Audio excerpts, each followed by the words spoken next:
कुरुक्षेत्र विश्वविद्यालय के दर्शन शास्त्र विभाग व ICSSR&WR केंद्र चंडीगढ़ द्वारा भारतीय समाज के संदर्भ में दार्शनिक परामर्श विषय पर 2 दिवसीय राष्ट्रीय संगोष्ठी का हुआ शुभारंभ। कुलपति प्रोफेसर सोमनाथ सचदेवा ने कहा, मनुष्य सदैव योग में स्थित होकर कार्य करे, मानव की समस्याओं का समाधान दार्शनिक परामर्श में निहित। मुख्य वक्ता JNU से प्रोफेसर भगत ओइनम ने कहा, मनुष्य जीवन में नैतिकता व मूल्यों का होना बहुत जरूरी। मनुष्य को सदैव योग में स्थित होकर कार्य करना चाहिए। गीता में भी कहा है कि मनुष्य का कर्म करने में अधिकार है, फल पर नहीं। जीवन की वास्तविक सफलता का स्रोत स्वयं की आत्मा में निहित है। यह विचार कुरुक्षेत्र विश्वविद्यालय के कुलपति प्रोफेसर सोमनाथ सचदेवा ने KU दर्शन शास्त्र विभाग व ICSSR&WR केंद्र चंडीगढ़ द्वारा कुवी के सीनेट हॉल में भारतीय समाज के संदर्भ में दार्शनिक परामर्श विषय पर आयोजित 2 दिवसीय राष्ट्रीय संगोष्ठी के शुभारंभ अवसर पर कार्यक्रम की अध्यक्षता करते हुए व्यक्त किए। कुलपति प्रोफेसर सोमनाथ ने कहा कि महाभारत की रणभूमि में भगवान कृष्ण ने दार्शनिक परामर्श के द्वारा ही युद्ध को लेकर अर्जुन की दुविधा व शंकाओं का समाधान किया था। इससे पहले संगोष्ठी का शुभारंभ कुवी कुलपति प्रोफेसर सोमनाथ सचदेवा, मुख्य वक्ता JNU से प्रोफेसर भगत ओइनम, पंजाब यूनिवर्सिटी चंडीगढ़ से विशिष्ट अतिथि प्रोफेसर जयंती दत्ता, KU छात्र कल्याण अधिष्ठाता प्रोफेसर शुचिस्मिता व कार्यक्रम की संयोजिका प्रोफेसर अनामिका गिरधर ने मां सरस्वती के समक्ष दीप प्रज्वलित कर किया। कुलपति प्रोफेसर सोमनाथ ने कहा कि भौतिकवाद युग में मनुष्य के समक्ष अनेकों समस्याएं हैं, जिनके लिए व्यक्ति मनोवैज्ञानिक एवं डॉक्टर के पास जाता है, जबकि ज्यादातर समस्याओं का समाधान दार्शनिक परामर्श में निहित है। मनुष्य को ज्ञात होना चाहिए कि उसके जीवन का उद्देश्य क्या है तथा इसे कैसे उद्देश्यपूर्ण बनाया जा सकता है। जीवन में स्वीकार करना सीखे तथा अपेक्षाओं को कम रखे, जो प्राप्त है उसमें ही संतोष करें तथा जो प्राप्य है उसे कम करें। कार्यक्रम के मुख्य वक्ता professor Bhagat Oinam, centre for philosophy, school of social sciences, JNU, नई दिल्ली ने कहा कि मनुष्य जीवन में नैतिकता व मूल्यों का होना बहुत जरूरी है। मनुष्य को धर्म, अर्थ, काम और मोक्ष में निहितार्थ कर्तव्य एवं प्रतिबद्धता के साथ कार्य करना चाहिए। उन्होंने कहा कि युवाओं के लिए दार्शनिक, तार्किक व वैचारिक परामर्श के साथ योग दर्शन व बुद्ध दर्शन में मौजूद नैतिक एवं आध्यात्मिक परामर्श भी अति आवश्यक है।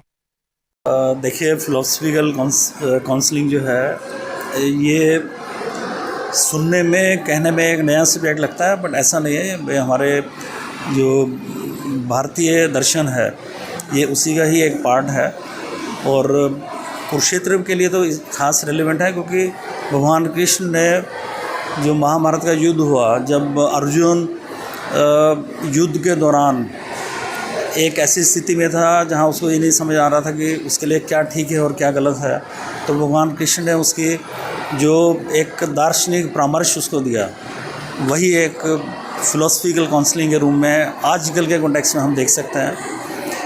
तो जिस तरह से अगर आजकल के संदर्भ में हम बात करें, जब बच्चा कोई एंग्जाइटी या डिप्रेशन या इस तरह की प्रॉब्लम से जूझता है तो हम उसको साइकोलॉजिकल काउंसलिंग के लिए लेके जाते हैं। परंतु कई बार समस्या इस तरह की आती है जहाँ पर क्वेश्चंस हमारे दिमाग में आते हैं कि मेरा अस्तित्व क्या है, मेरी लाइफ का मकसद क्या है, मेरी लाइफ का उद्देश्य क्या है। जब इस तरह के गहरे क्वेश्चंस को आंसर करना हो तो हमारे को फिलोसफिकल काउंसलिंग या दार्शनिक परामर्श की आवश्यकता होती है। तो आजकल के संदर्भ में काफ़ी रेलेवेंट है। हमेशा कुछ ओवरलैपिंग रहती है साइकोलॉजिस्ट के रोल में और एक फिलोसफिकल काउंसलर के रोल में भी। तो उस पॉइंट ऑफ व्यू से भी देखें तो बहुत रेलेवेंट है।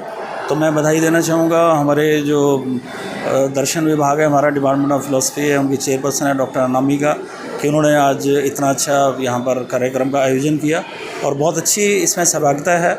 लगभग 30 के करीब इसमें रिसर्च स्कॉलर्स ने अपने पेपर्स कंट्रीब्यूट किए हैं। बाहर से भी लोग जुड़े हुए हैं, दूसरी कंट्री से भी हमारे एक्सपर्ट इससे साथ जुड़ने वाले हैं। तो मेरी शुभकामनाएं, मुझे लगता है 2 दिन इसका जो है ना जो डिस्कशन डेलिब्रेशन होंगे वो बहुत सफल होंगे और किसी एक नए आयाम को हम लोग अवश्य छू पाएंगे इसके द्वारा। धन्यवाद। फिलोसॉफिकल काउंसलिंग जो है ये साइकोलॉजिकल काउंसलिंग से अलग है, भिन्न है, क्योंकि साइकोलॉजिकल काउंसलिंग में क्या होते हैं, जो साइकोलॉजिस्ट से मिलने जाते हैं या साइकियाट्रिस्ट से मिलने जाते हैं, ये अवधारणा इनकी होती है कि मेरे पर कुछ बीमारियां हैं और उसी बीमारी को ठीक करने के लिए एज ए मरीज़ के तौर पे वो जाते हैं। लेकिन इन फिलोसॉफिकल काउंसलिंग जो है वो आम आदमी कोई भी हो सकता है, तो एक फ़िलासफ़र जो काउंसलर है उनके पास जब जाते हैं वो एक डायलॉग, कुछ एक वार्तालाप के हिसाब से जो अपनी ज़िंदगी को और अच्छी तरह से जी सके और ज़िंदगी के मकसद को वो समझ सके। ये ना हो कि कई बार हम भटक जाते हैं ज़िंदगी में, हम कुछ विचार में डूब जाते हैं और आगे चल नहीं पाते हैं। तो और ये ऐसे बीमारी की बात नहीं है, ये कोई हर इंसान पे हो सकती हैं और ये एज ए नई डिसिप्लिन के तौर पे इसीलिए आए हैं कि फ़िलासफ़ी जो आज तक डिपार्टमेंट पे बंद दरवाजे के अंदर कुछ मतलब एक मेटाफिज़िक्स, एपिस्टेमोलॉजी बड़ा एक एडवांस वेरी कन्फाइंड डिसिप्लिन के तौर पे ही हमने देखे गए हैं। इसको बाहर में लोगों के सामने ले आए और उसकी महत्व को समझे और ज़िंदगी को और अच्छे बनाने के लिए फ़िलासफ़ी को हम किस तरह किस खूबी से हम यूज़ कर सकते हैं उसी पर ही आधारित है। ये क्षेत्र विश्वविद्यालय के दर्शन विभाग में एक सेमिनार का आयोजन किया जा रहा है जिसका टाइटल है philosophical counselling in the context of Indian society.